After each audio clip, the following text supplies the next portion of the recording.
तो मार्च 2026 एक ऐसा महीना था जिसने भारतीय शेयर बाजार को कह सकते हैं कि हिला कर रख दिया था। दलाल स्ट्रीट पर मानो एक तूफान आ गया। पर सवाल यह है कि ऐसा हुआ क्यों?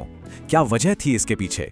चलिए आज इसी की तह तक जाते हैं और परत दर परत इस पूरी कहानी को समझते हैं। तो ये आंकड़ा देखिए, 12.4 लाख करोड़ रुपए। जी हाँ, इतना पैसा भारतीय इन्वेस्टर्स का डूब गया। और सबसे हैरान करने वाली बात क्या थी जानते हैं? वो ये थी कि ये सब सिर्फ कुछ ही मिनटों में हो गया। रातों रात नहीं, मिनटों में। मतलब ये गिरावट सिर्फ बड़ी नहीं थी, ये बहुत बहुत तेज थी और उतनी ही विनाशकारी भी। तो चलिए सबसे पहले जरा हेडलाइन नंबर्स को देखते हैं कि आखिर हुआ क्या था। ये नंबर्स हमें उस दिन बाजार के मूड की एक बिल्कुल साफ तस्वीर देंगे। देखिए, ये स्लाइड असल में उस दिन की पूरी कहानी बयां कर रही है। सेंसेक्स 2400 पॉइंट से भी ज्यादा नीचे, निफ्टी 50 लगभग 3% लुढ़क गया। इसका मतलब सीधा सा था, ये कोई एक दो शेयरों की गिरावट नहीं थी। पूरे के पूरे बाजार में चौतरफा बिकवाली का माहौल था, जिसे कहते हैं पैनिक सेलिंग। तो सवाल यह है कि इस आग की शुरुआत हुई कहां से? और मजे की बात यह है कि इसकी शुरुआत भारत में नहीं हुई थी। जी नहीं, इसकी चिंगारी तो हजारों मील दूर से आई थी और इसने एक ऐसा डोमिनो इफेक्ट शुरू किया जिसकी चपेट में सब आ गए। देखिए, हुआ ये कि पश्चिम एशिया में टेंशन अचानक से बहुत बढ़ गई। इजराइल और ईरान के बीच का जो तनाव था वो एक बहुत ही खतरनाक मोड़ पर पहुंच गया। अब हम सोचेंगे कि वहां के तनाव से हमें क्या असर इसलिए पड़ता है क्योंकि हॉर्मुज जल डमरू मध्य, जहां से दुनिया का करीब 20% तेल गुजरता है, वो रास्ता खतरे में आ गया। और जब भी तेल की सप्लाई पर खतरा मंडराता है ना, तो पूरी दुनिया की इकोनॉमी हिल जाती है। अब इस डर और घबराहट को मापने का भी एक तरीका होता है। इसे कहते हैं इंडिया VIX, या आम भाषा में कहें तो फियर इंडेक्स। जब ये इंडेक्स ऊपर जाता है तो इसका सीधा सा मतलब होता है कि बाजार में डर और अनिश्चितता का माहौल बहुत तेजी से बढ़ रहा है। और ये चार्ट देखिए, बिल्कुल साफ पता चल रहा है कि क्या हुआ।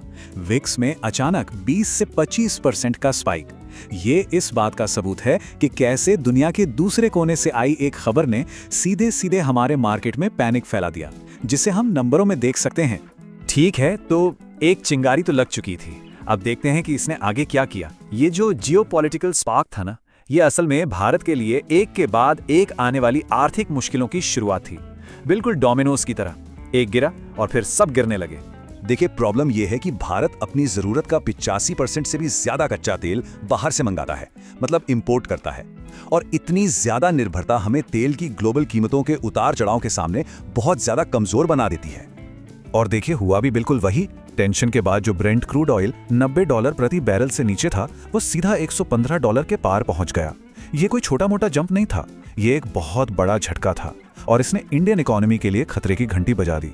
और बस फिर तो डोमिनोज गिरना शुरू हो गए। पहला, तेल महंगा हुआ। दूसरा, उसे खरीदने के लिए हमें ज्यादा डॉलर चाहिए थे। तीसरा, इससे रुपया डॉलर के मुकाबले 93 के अपने सबसे निचले स्तर पर आ गया। और चौथा, जब रुपया कमजोर होता है तो फॉरेन इंस्टीट्यूशनल इन्वेस्टर्स यानी FIIs, जो बड़े बड़े विदेशी फंड्स होते हैं, वो घबरा जाते हैं। क्यों? अरे भाई, क्योंकि उनके इन्वेस्टमेंट की वैल्यू डॉलर में कम हो जाती है। और इसी डर से उन्होंने सिर्फ मार्च के महीने में ही करीब $8 अरब इंडियन मार्केट से खींच लिए। सोचे कितना बड़ा अमाउंट है। अब जब बाहर से इतनी बुरी खबरें आ ही रही थीं, तो हमारे अपने देश में भी एक और झटका लगा। देश के सबसे बड़े प्राइवेट बैंकों में से एक HDFC बैंक के चेयरमैन ने अचानक इस्तीफा दे दिया। और वजह? उन्होंने अपने इस्तीफे में कुछ नैतिक चिंताओं की बात की। बस इस एक खबर ने तो जैसे आग में घी डालने का काम कर दिया। मार्केट का पैनिक और भी ज्यादा बढ़ गया। तो एक तरफ जियोपॉलिटिकल टेंशन, दूसरी तरफ डोमेस्टिक बुरी खबर। इस दोहरी मार का असर क्या हुआ?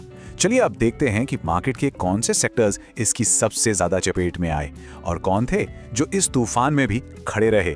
तो देखिए, सबसे ज्यादा मार पड़ी उन सेक्टर्स पर जो सीधे सीधे तेल की कीमतों से जुड़े थे, जैसे एविएशन, क्योंकि भाई हवाई जहाज का फ्यूल महंगा हो गया। पेंट कंपनियां, क्योंकि पेंट बनाने का कच्चा माल तेल से ही आता है। ऑटो सेक्टर, क्योंकि पेट्रोल डीजल महंगा होगा तो गाड़ियों की डिमांड पर असर पड़ेगा ही। और हाँ, बैंकिंग सेक्टर, जिस पर महंगाई का डर और ऊपर से HDFC बैंक वाली खबर, दोनों का असर हुआ। लेकिन कहानी का दूसरा पहलू भी है। हर कोई नहीं गिरा, कुछ सेक्टर्स ने तो मजबूती दिखाई, जैसे कि अपस्ट्रीम ऑयल कंपनियां, ONGC जैसी कंपनियां जो तेल निकालती हैं। उनके लिए तो तेल का दाम बढ़ना अच्छी खबर थी, मतलब प्रॉफिट बढ़ना। और दूसरा, डिफेंस सेक्टर की कंपनियां। जब दुनिया में टेंशन बढ़ती है तो देशों का डिफेंस पर खर्च बढ़ जाता है। इसीलिए कहा जाता है कि ऐसे मुश्किल समय में ये सेक्टर्स एक हेज यानी एक तरह का सुरक्षा कवच का काम करते हैं। तो अब आते हैं सबसे जरूरी सवाल पर। जब मार्केट में इस तरह की तेज गिरावट आए तो एक आम इन्वेस्टर को करना क्या चाहिए? सबसे पहला और सबसे जरूरी नियम पैनिक में आकर बेचना नहीं है। देखिए, इतिहास गवाह है कि जो लोग ऐसे समय में घबराकर बेच देते हैं वो अक्सर अपने लॉस को परमानेंट बना लेते हैं। अपनी SIPs को चालू रखना एक बहुत स्मार्ट मूव है, क्योंकि गिरावट में आप कम पैसे में ज्यादा यूनिट्स खरीदते हैं। हाँ, अपने पोर्टफोलियो को एक बार फिर से देखें और सोने जैसे एसेट्स में भी थोड़ा निवेश रखने के बारे में सोचें, जो ऐसे समय में अक्सर सेफ माने जाए। और आखिर में ये एक बात हमेशा याद रखनी चाहिए, जैसा कि यहाँ लिखा है, इस तरह के जियोपॉलिटिकल झटकों का असर मार्केट पर ज्यादातर शॉर्ट टर्म ही होता है। बाजार वक्त के साथ ऐसी घटनाओं से रिकवर कर ही लेता है। लॉन्ग टर्म की जो कहानी है वो मजबूत बनी रहती है। तो मार्च 2026 की इस पूरी कहानी से हम क्या सीख सकते हैं? शायद सबसे बड़ा सबक यही है, जब मार्केट में तूफान आए तो कई बार सबसे अच्छा एक्शन कोई एक्शन न लेना ही होता है। बस शांत रहकर अपनी स्ट्रैटेजी पर टिके रहना, शायद यही सबसे बड़ी जीत है। इस बारे में सोचिएगा जरूर।